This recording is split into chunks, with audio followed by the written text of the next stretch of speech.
All right. Didn't plan on you all standing up here, so this. I wish you had seats. You want to sit?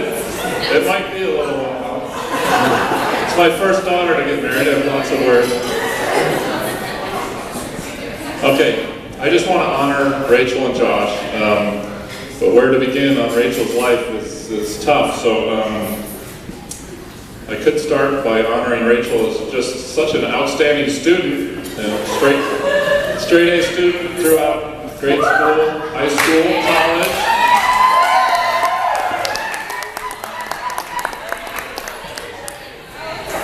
She graduated ASU with a summa cum laude, which with highest praise.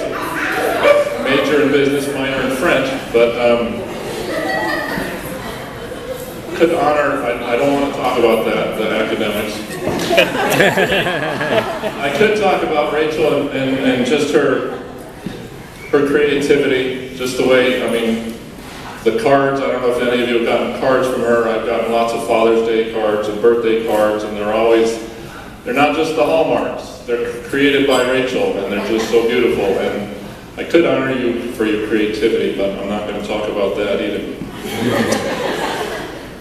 I could think about all the father-daughter dances we've gone to, the coaching of you and basketball for the few years in grade school, great experiences there.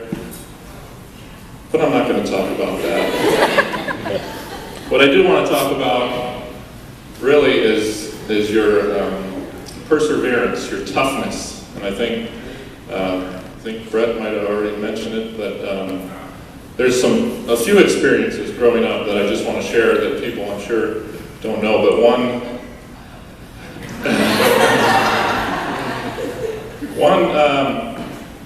I don't know, I guess the first thing, well, Rachel's my second of 5 children, and Joey, our oldest, was really happy being an only child. And so, 18 months he was only child and really happy, so when Rachel came along, he was doing whatever he could to get back to being an only child. So trying to take Rachel out, but Rachel got her toughness going, I think, so she had to defend herself.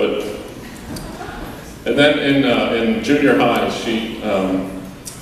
we'd have some conflicts sometimes with Rachel. Not, she's almost perfect child, but I'm not a perfect parent. So anyway, we had a few conflicts, and she would just kind of shut down, just kind of stop talking. So it was very frustrating.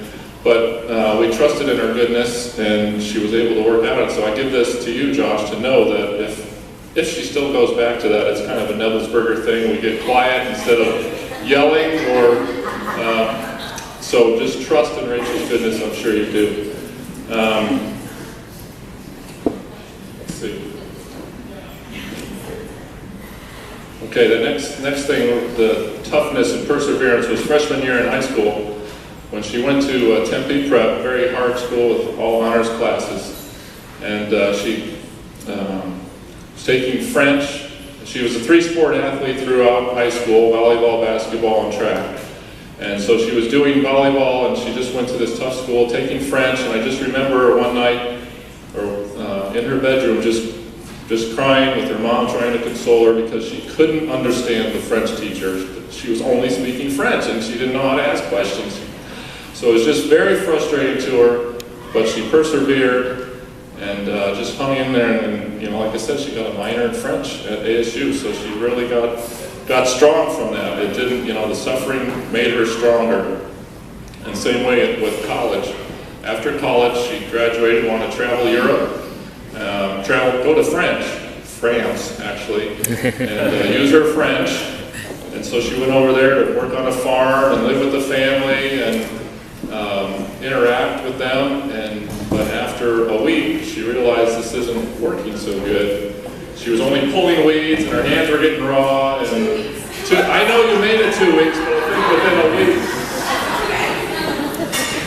So she made it 2 weeks, but she adjusted, and World Youth Day was coming up a couple months later in Spain, and she wanted to make it to that. But again, it was kind of a teary-eyed, tough situation, and she made it through, and she adapted so great and so tough and persevered. So I really want to honor Rachel for that, just for that.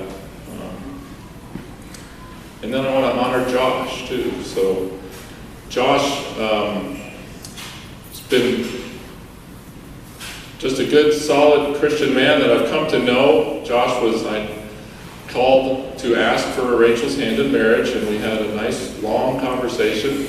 I'm sure he was probably a bit uncomfortable. We talked for an hour and a half, but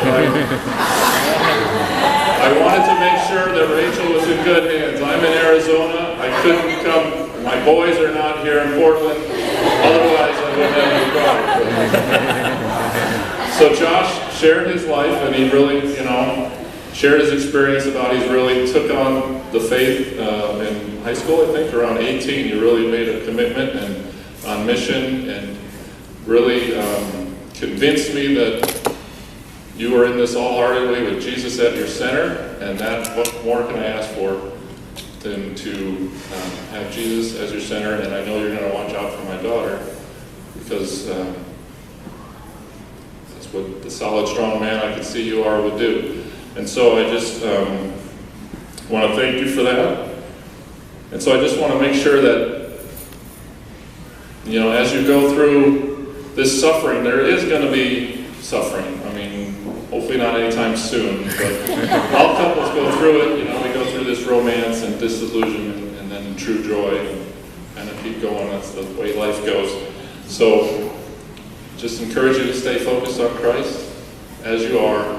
Christ is your center. I'm excited to see what's going to happen in your lives. And I want to just finish with my toast, which is from the book of Numbers, actually. It's the way that God told Moses to have Aaron bless the people, Israelites. So if you raise your glass, I just say, may the Lord bless you and keep you. The Lord let his face shine upon you and be gracious to you.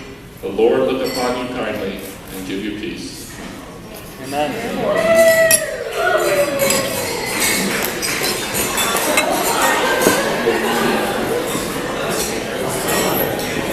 It's my right eye. I get one tear each. My right eye each time. Thank you very much, Dave. We have one more. Mr. Bruce Klauser, the father